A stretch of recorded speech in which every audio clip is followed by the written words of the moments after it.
Hey ladies and gentlemen, welcome back to the channel. As always, it is Nick here, back with your daily crypto news and analysis, and today we're going to be talking about Ripple and XRP. So sit back, relax, and before we fully jump on into this video, I do just want to ask you guys to please leave a like on this video. It does help the channel grow immensely, and of course I always do greatly appreciate it. And if you do find any of the information in this video valuable, useful, or interesting in any sort of way, definitely hit that subscribe button and turn notifications on to never miss a future update. So overall, right now, currently in terms of the overall market structure, we are still awaiting, of course, Bitcoin to make or break its major move. Now, of course, I do believe that this is going to take a little bit of time. I think that when we're talking about Bitcoin breaking over like 44K, it's probably going to take us about a little over a week, maybe even 2 weeks, depending on, the market structure. Of course, things could change in an instant. I know everybody's kind of awaiting tomorrow, February 2nd, as well as February 22nd, because of, it being a major date for Bitcoin to watch for. I am not too sure on why. A lot of people kind of follow like the moon structures and stuff. I'm not, so much into that. Of course, I've seen a lot of individuals, make a lot of money by doing so. But of course, I'm more so on a technical standpoint and really kind of watching the other major impulse, pretty much factors, like for example the indices, right? But of course, in terms of altcoin movements, we are seeing some green across the board. Solana up 14%, Polkadot up like almost 11%. So we are seeing some green throughout the market. Nothing too crazy with XRP though. Still, we're still sitting around like 63 cents, which is totally fine. I'm not too concerned at all on XRP's price movement. As you guys are probably all aware, I told you guys that we have a little bit of a long road ahead until we break over to like some 80 cents, if you will. But I actually am excited for, the next major move on XRP. I think that when we are talking about, $10 to $15 being the, major, milestone for us, I think that that's still possible. I think that, even higher figured numbers are possible. Like, for example, like we could hit $30 to $50 if we have that SEC lawsuit pretty much win. Of course, we still have to factor that in, and we actually have to have that play a big role, because if we do have a settlement happening this year, things are going to be drastically different in terms of our higher up pretty much targets on XRP. But nonetheless, let's talk about some exciting things. So first and foremost, we do see this coming from the blockcrypto.com. Wall Street banks are expanding crypto sell-side research. So we do see our Wall Street banks have, been beefing up their crypto research chops. A number of banks, including Jefferies and Credit Suisse, have job ads out for new crypto research roles. And we're going to see this continuing to grow and grow. We do see here, if you look at the number of corporates mentioning crypto of their earning calls, that's gone from about 17 last year, sorry about that, to about 147 in the most recent quarter. So we're seeing this expanding greatly. We even seen Bank of America talking more so about crypto adoption, crypto use cases, Goldman Sachs. I mean, it's getting pretty crazy in terms of the names that are pretty much looking into crypto, especially researching crypto. But it's not a surprise to me. Like, anybody that's been in this scene for a while, maybe they know Ripple technology, maybe they know what XRP is doing. It's pretty much like a no-brainer move for these banks to really kind of start looking at crypto, and even Wall Street in general. Like, if we're talking about like tokenizing stocks, which I'm going to get into here shortly, that's going to be pretty huge in terms of the amount of money and capital that will flow through crypto.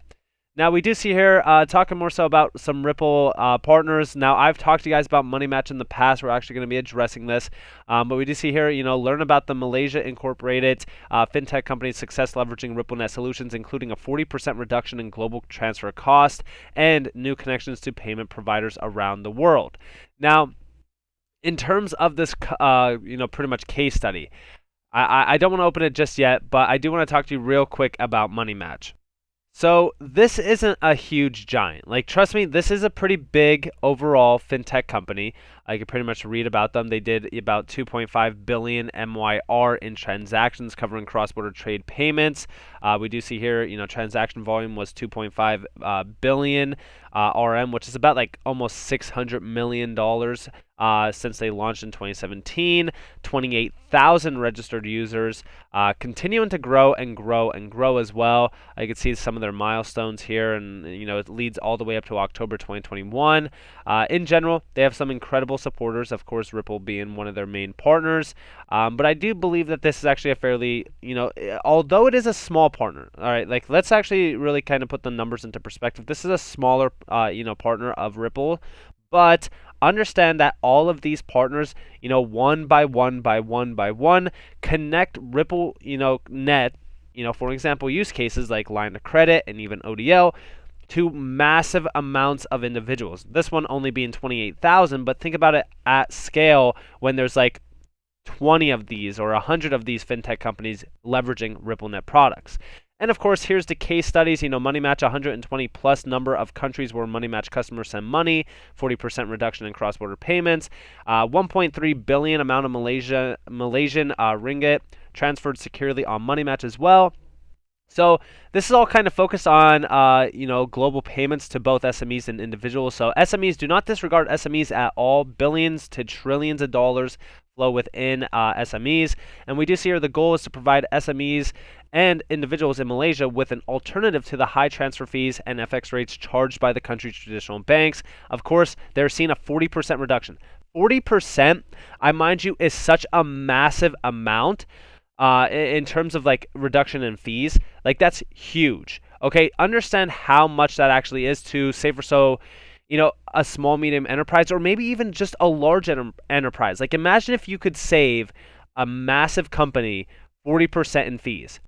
It would be a no-brainer to them to utilize this technology. And of course, I do believe that Money Match is probably leveraging XRP for these, especially for 40% in reduction. Like I don't think that they're achieving 40% without XRP. And of course, they're settling cross-border payments in just a few hours. So maybe they're not utilizing XRP if it is settling in just a few hours. If it was like instant settlement or maybe seconds, then I would say, yeah, definitely XRP is being utilized here. But we don't know for certain. They could just be utilizing RippleNet itself. So again, we have to really kind of look at that and really kind of address that a little bit more. Ripple hasn't been clear on that subject, but of course, we can kind of make our own guesstimate, if you will, and kind of say, yeah, XRP most likely isn't being utilized here just because this is in a few hours instead of seconds. So, of course, got to kind of look at it from the overall standpoint, but, in general, will Money Match be utilizing XRP at some point in time? In my opinion, most likely they will. And of course, we do see here, CM Commercial Bank, again, 1 minute end-to-end processing time, 80,000 monthly transactions, $400 million monthly person-to-person remittance settlements. Again, another huge partner of Ripple. You can see the goal here and the solution. Our customers can send money to family and friends abroad in real time from their phone. Being part of RippleNet has helped us to completely enhance our customer experience, expand our business, and keep SCB moving into the future. And of course, faster, cheaper payments that run on Ripple. And of course, are they utilizing XRP here? If they're doing instant settlement times, like for example, if we're talking about real-time payments, don't know if it's going to be instant settlement. If it is instant settlement, they are utilizing XRP. Again, all of these customers, in my opinion, will utilize XRP at some point in time. The reason why I say that is, well, it's simple, okay? Think about it like this. A 40% reduction in fees, this could actually be pretty much pushed to maybe 50 to 60% if they are utilizing XRP. It's hard to say if they are already. I'm just saying, like in terms of settlement times, they're talking more so about settling it in just a few hours. If it was minutes or real time, like I said, XRP, no brainer that they are utilizing it. And of course, Santander, again, huge, major customer, 6 number of countries where OnePay FX is available. 50% of Santander international payments can be handled by OnePay FX as well. And one of the world's biggest banks offering a wide range of services to 140 million retail and commercial customers. One partnership, by the way. Our innovation is always customer-led. Ripple helps us directly address the issues of speed and transparency around international payments raised by our customers and make sending money abroad better. Again, this is huge. And of course, we're seeing, the simple mobile app allows customers to see exactly how much will arrive when they are making international payments, while the low-cost transactions happen instantly or on the same day instead of the traditional 3 to 5. And I just want you guys to understand that this is happening instantly. Yeah, they're leveraging XRP. If it's instant, they're utilizing XRP. So again, huge customers. You could read all about Santander on their website if you guys do want to, but 145 million customers, 196,000 employees, and 11,900 branches worldwide. wide. And of course, in terms of their volumes, we see here, headquartered in Spain, Banco Santander is one of the world's best capitalized banks and is the largest bank in the Eurozone by market capitalization, which is in the excess of $62 billion. Again, massive names. These are huge names that have been in place for a while. I want you to all understand that. And of course, I do want to talk to you guys about one last thing. The SEC approves first national blockchain-enabled securities exchange. Again, when we're talking about tokenization, understand that this is the start of it. This is the beginning of what's to come for crypto and tokenization. I told you guys back in December when Swift was exploring tokenized assets to pay attention to this. They're talking about $24 trillion by 2027. By 2027, I honestly see this market being at least $50 trillion in market capitalization. I see it moving extremely fast, especially if we're talking about tokenization in general being of sums of like $24 trillion. Like, that's going to be huge. They're talking about it can be applied to stocks and bonds, but also to illiquid assets, including commodities, property, or even art. Of course, so much can be tokenized. Pretty much everything will be tokenized, in my opinion. Of course, they're talking about increasing or enabling and improving interoperability between participants and systems. Again, asset tokenization, a trend and a challenge for securities markets, and now we're seeing this come to fruition right now. And I take you guys back a little bit to August of 2019. This is when asset tokenization first started to really kind of roll out. Again, here you have the now and the future. Multiple individuals holding percentages of real estate. This is huge as well. And of course, you could pretty much see, why, what can be tokenized as well. Real estate is going to be a huge one, but we do see bonds, commodities, venture capital funds, real estate to exotic assets such as artwork, racehorses, sports teams, and celebrities. And even companies across the world are using blockchain technology to achieve the vision of the tokenized world. And the reason why is because this is going to be such a huge market demand. Like, I honestly think that Swift saying 24 trillion by 2027 is a little bit conservative. I think that this could actually be much bigger. I mean, think about it like this, right? What technically is tokenization? Because even CBDCs are part of the tokenization world. And if we're talking about CBDCs being worth trillions on trillions on trillions of dollars, how massive could the volume in terms of, tokenization actually be by 2027? Okay? So in my mind, when we're talking about everything being tokenized from, this is a huge update here. I mean, this is massive. Let's actually open this. I don't know if they are really kind of giving us a little bit of a breakdown on how much money will flow over this. I think that could be interesting if they did. So they're actually not telling us.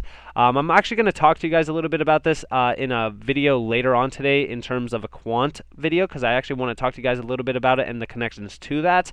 But overall, when we're talking about a securities token exchange, this is actually huge. And again, this is the beginning, I should say, of the tokenized spree of adoption. Tokenization is something to not disregard. NFTs in general, right? Everybody's still talking about NFTs being just art, PNGs, JPEGs. Listen, tokenization is huge in terms of art, but it's going to get so much bigger when it's utilized properly in terms of real estate, in terms of commodities, bonds. I mean, it's going to be huge. This is going to be a wildfire that will spread throughout this market extremely fast, and we do know that XRP is gonna play a big role in that as well, because we are seeing tokenization, or I should say NFTs, being built on the XRP ledger currently. We're seeing a lot of updates within that scene. There's a lot of other projects being built on the XRP ledger that are focused on tokenization as well. I'm very excited for it. Of course, my leading racehorse in terms of the tokenization scene is, of course, Hedera, aka HBAR. That's not going to change at all. I do think that Hedera holds a big key to the puzzle in that area. But of course, with all of that in mind, I hope that you guys enjoyed this video. If you guys did, definitely leave a like, subscribe, turn notifications on. If you guys want more free content, you guys are more than welcome to follow me on Twitter and join the free Discord down in the description below. As always, I hope that you all have a beautiful day or a beautiful night wherever you guys are in this beautiful world. This has been Nick. Peace out, guys.